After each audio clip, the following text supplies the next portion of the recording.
I'm Pat Robertson. Welcome to this special program, Life Beyond the Grave. You're about to meet real people who have faced life's ultimate question, where will I spend eternity? They will share their firsthand experiences of life after death, hoping to help you find the answers you've been looking for. Some of them come with a message of joy and peace, others with a frightening, urgent warning. All of them agree on this: heaven and hell are real, and each of us decides where we will live forever.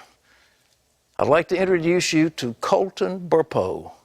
This young boy loved the time he spent with his great-grandfather and baby sister, two people he had never met on Earth. On the grave, Scott, I written in my heart. How old are you today? We And what is your name? And where do you live? in Nebraska, Who's your mommy? Sonia, Who's your daddy? Daddy, Popo, Who's your sister? Taxi. That was 8 years ago. Looking at Colton now, you would have never guessed that he almost died in 2003. His father, Todd, tells about Colton's near-death experience in the book, Heaven is for Real. And he started throwing up into the toilet, and at first we're like, okay, he's got the stomach flu, because the doctor said it was going around. Colton's condition only got worse as days passed. His doctor discovered his appendix had burst, and infection was spreading in his body. Time was running out. And we knew we were in bad shape when they said, well, you need to come out to the hallway. They separated us from everyone else, and then someone came to us and started talking to us that we got to have surgery on your kid. It was tough.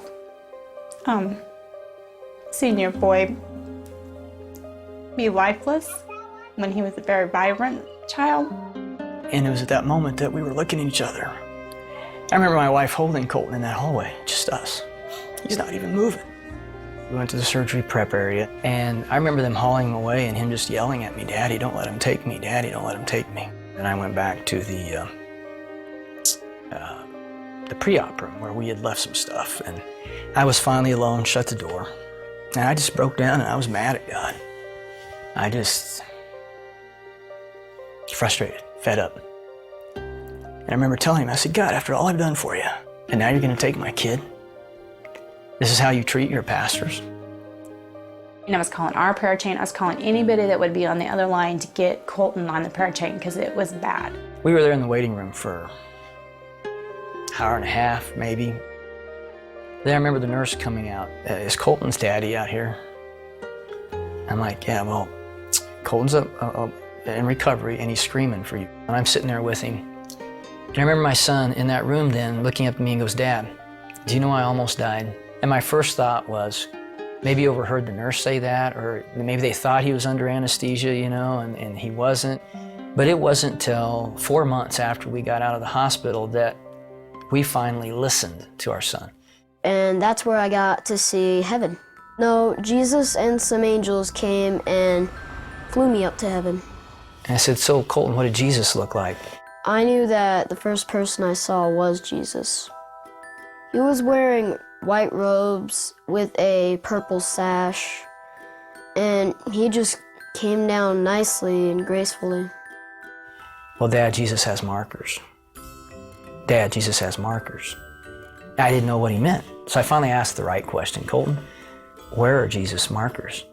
And he drops his toys down, he stands up, and he just points, "Dad, they were right here." He takes his fingers, points to the palms, then he bends over and touches the tops of his feet and looks up to me. "That's where Jesus' markers were, Dad."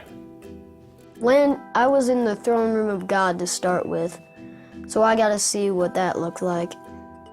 I was upset because I didn't know what was happening. What God did is he used people or things that I liked to calm me down. From there on, I felt better.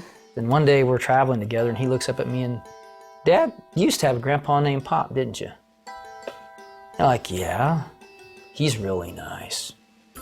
"Really?" "Yeah, you used to play with him as a kid and fix..." work with him on the farm and shoot stuff with him? And I'm like, yeah, how do you know that? Well, he told me. A figure came up, and he was Pop. He asked me, "Are you Todd's son?" I said yes. He said that he was his grandpa, so that's where I met him. Yeah, Pop, I was very close to him. And he was my most significant male role model when I was a kid growing up. But he was killed in a car wreck before I turned 7. I was busy paying bills again, because that's my job. And he came up and told me he had 2 sisters. Well, he had to say it several times before he finally got my attention. And finally, I put myself down and looked at him and says, "What do you mean you have 2 sisters?" "No, I have 2 sisters. You had a baby die in your tummy." And I just looked at him like, "Well, how do you know you have 2 sisters?" "Well, she told me." And then he proceeded to describe her. She looked like Cassie, but she had brown hair. And first time when she saw me, she just came up and hugged me. We knew this was true because he said, "She kept hugging me. She wouldn't stop hugging me, Mom," and I didn't like that. Well, I'm not really the hugging type. I had miscarried the weekend of Father's Day weekend, which made it even rougher. And we thought we'd dealt with it. We'd gotten over, we accepted that the baby had died. But when he said he had 2 sisters, I think I was in shock first and then trying to realize, what is he telling me? And so I knew that he had seen her, and after he described her, and he said, she's just waiting for you guys to come to heaven. You know, as we talked about heaven and he was telling me all these wonderful details, I just felt like I had to ask him, did he want to come back? I knew that I was leaving heaven because Jesus came to me and said, "Colton, you need to go back." Even though I didn't want to go back, he said that he was answering my dad's prayer. I remember that prayer. That irreverent, that disrespectful, screaming at God prayer. I was like, he's answering that prayer? Today, Colton is a healthy 11-year-old and shares his heavenly journey with boldness. I learned that heaven is for real, and you're gonna like it. Heaven is for real, and you're going to like it.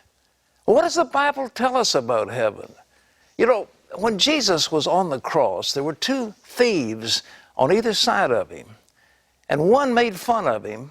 The other one said, "Lord, remember me when you come into your kingdom."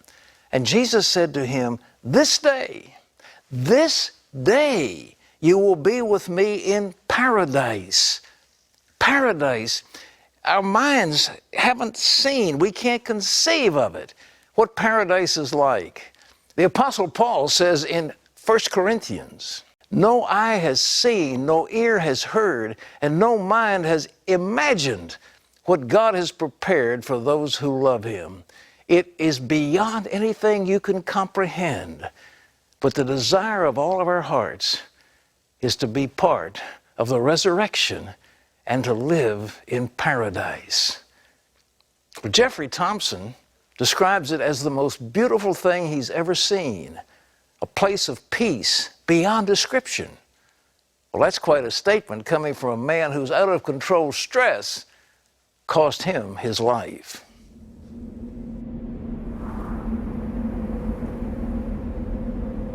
Law practice is a stressful environment, and you're dealing with a lot of very difficult situations. I used to wake up with a knot in my stomach every morning, feeling that stress. He just was burdened by work. I mean, it was always on his mind. You know, it was a hard thing for him to turn off on the weekends or to get away from it. I was just focused so intently on my career that I was letting what's really important fall by the wayside. Jeffrey Thompson's law practice didn't take just his time and energy. The fast pace and the constant stress also took a toll on his body. I maintained that stress, and it continued to work on me, and it also continued to work on my body. And eventually it broke down. I began having stomach pains, severe stomach pains, that I initially, I just had no idea what it was. I thought I had an appendix rupture.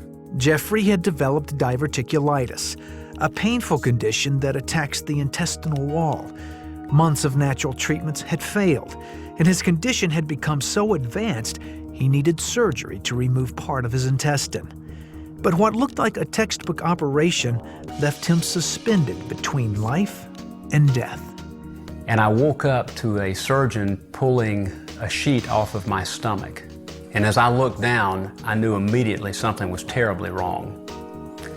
And then I looked into the surgeon's eyes, and I could see concern on his face.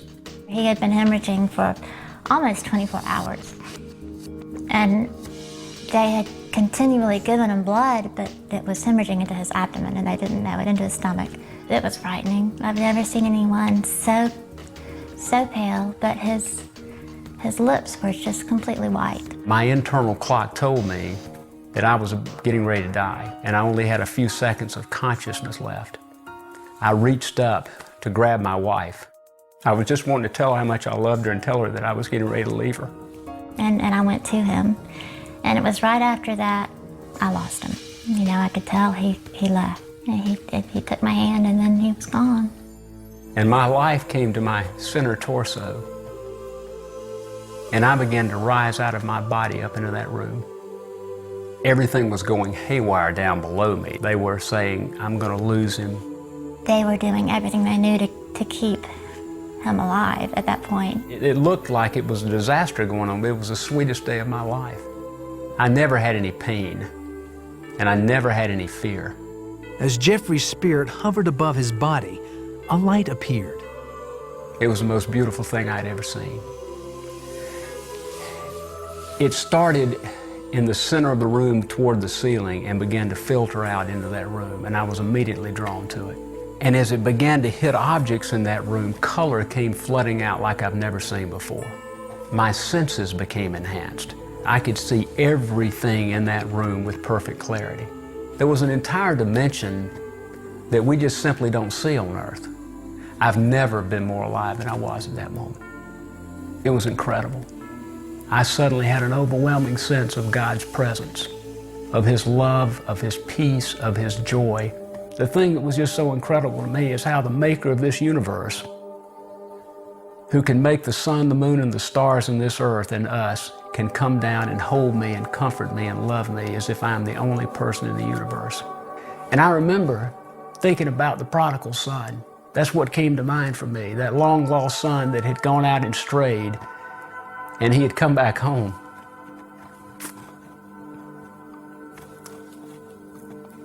And his father was coming out to hold him and to love him and to welcome him back. That's what was happening to me. It's the sweetest love there is. I told him I wanted to go with him. And then I had a fleeting thought. But what about Madeline, my wife, and what about Will? My sweet wife is just falling apart down below me, and I'd never seen her that way. And I'm up here in complete comfort, in complete peace, in complete joy. And then God told me internally I was going to go back. And I remember jolting in my bed, and I opened my eyes. And when I opened my eyes, I'm looking at the surgeon, and he's saying, I'm losing him. We've got to get him back in surgery. Jeffrey was rushed back into surgery where doctors stopped the bleeding. When he finally regained consciousness, Jeffrey had a new understanding of God's amazing love and presence in his life. God loves you more than you've ever known. He knows your circumstances. He knows what you're going through. I used to wake up with a knot in my stomach. I wake up with joy in my heart. I know He's with me. You can't go through something like that and not be a changed man. He has a peace about him. He's a very peaceful and very centered. He's really not fearful of anything now.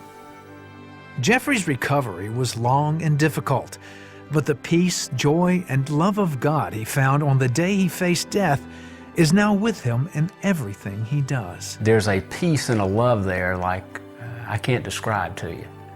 And it's an entirely different way of living. I've never enjoyed living more, and I understand now what's really important. I want to live for God, and I pray that He'll give me the opportunity to continue to do that. Seeing eternity gave Jeffrey a new perspective for life on earth. Now he wants to live for God while he has the opportunity. The reality is that none of us know when our lives are going to end. Jim Anderson didn't. Like hundreds of thousands of people each year, Jim died of a massive heart attack. It's what happened after he died that left the hospital staff in shock.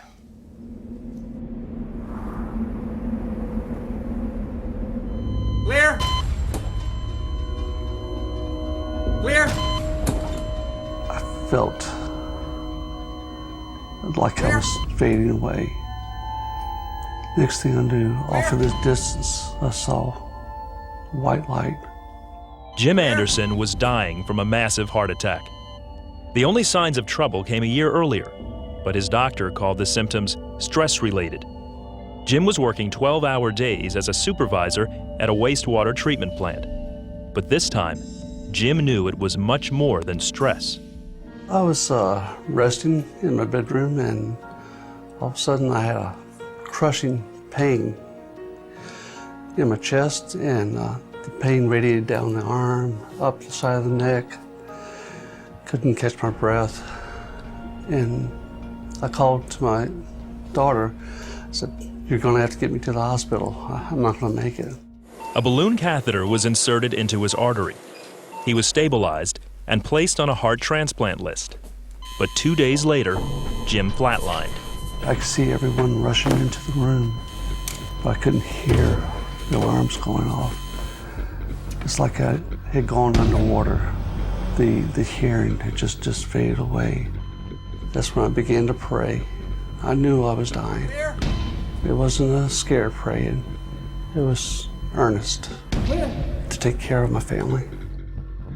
As I prayed, it got darker to the point it went black. Next thing I knew, off in this distance, I saw white light. It was beautiful.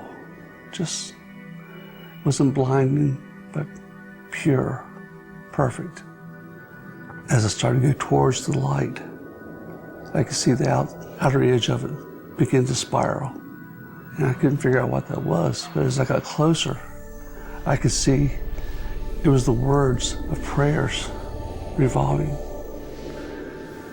The words broke off, going into the light, and I followed into the light. The next thing I felt was being embraced, safe and secure. It felt wonderful. It felt like total love. Next thing I knew, I was looking down the room where my body was. I could see everyone working on me. I could hear what they were saying. There were two nurses outside of the room looking in. One said to the other, "Why are they working so hard? He's gone. If they do bring him back, he'd be a vegetable." I later on told her what she said. She about passed out. Then I thought to myself, "Where's Debbie?" And instantly I was in the room where she was. And I'd just gotten finished with that prayer. He's yours, Lord, because I knew that was the only way he was coming back to us. God wanted it. When she did that, It's yours. I zoomed right in on her face. He's yours. When I saw her face, I saw every aspect of our life together. From the first day we met, our marriage, the birth of our children, all the emotions we've shared. I couldn't leave her. I just couldn't leave her. And I cried out to the Lord. I said, "Lord, I love you so much, but please let me go back." I said, "My wife needs me. My children need me so much. Please let me go back." The doctors and nurses didn't give up. They shocked Jim so many times that the flesh on his chest was burned. Then, the doctors heard a heartbeat. I came back to a world of pain. They shocked me so many times. It's like coming back out of the water. Just my hearing came back. I could hear them telling me, "I can't believe it, he's back, he's back." I said, can you hear me? And I took that first breath on my own. Have you ever tasted honeysuckle? That's exactly what that first breath tasted like.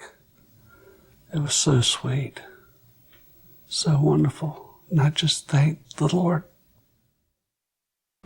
Jim was alive, but his heart still wasn't functioning properly. They put him into a coma, a Medicaid coma, and to allow his body to heal. So I wasn't able to talk to him for days. Jim spent the next 17 days in intensive care. He flatlined several more times, and each time, Jesus asked him a question. The subsequent times that I arrested and would go towards the light, he would ask, are you sure this is what you want? And each time I would ask to come back. Jim woke up from his medical-induced coma. His heart increased in function from 5% to 30%. He no longer needed a heart transplant. It was a long process, but basically it was good to hear his voice again. Very good to hear his voice again. His doctor implanted a pacemaker in his chest. Just a couple of days later, Jim was able to make it home in time for his daughter's graduation. One doctor told Jim he only had a year to live. That was over 7 years ago. It's brought us closer together, so much closer together. We talk about things now, and it's whatever needs to be done for the day, it's done. You know, we don't focus on things that are trivial. Jim knows that every day he has with his family is a blessing from Jesus Christ. I try to witness to at least one person a day, to let them know this isn't about me. It's about their life. And to know that He is there for them. That He loves them. Jim described it as being embraced, feeling safe and secure. He said it felt like total love. When we come back, we're going to meet people whose experience was exactly the opposite. They'll describe how their souls were dragged out of their bodies and into a place of unimaginable torment. It's scary, but you don't want to miss it. Stay with us.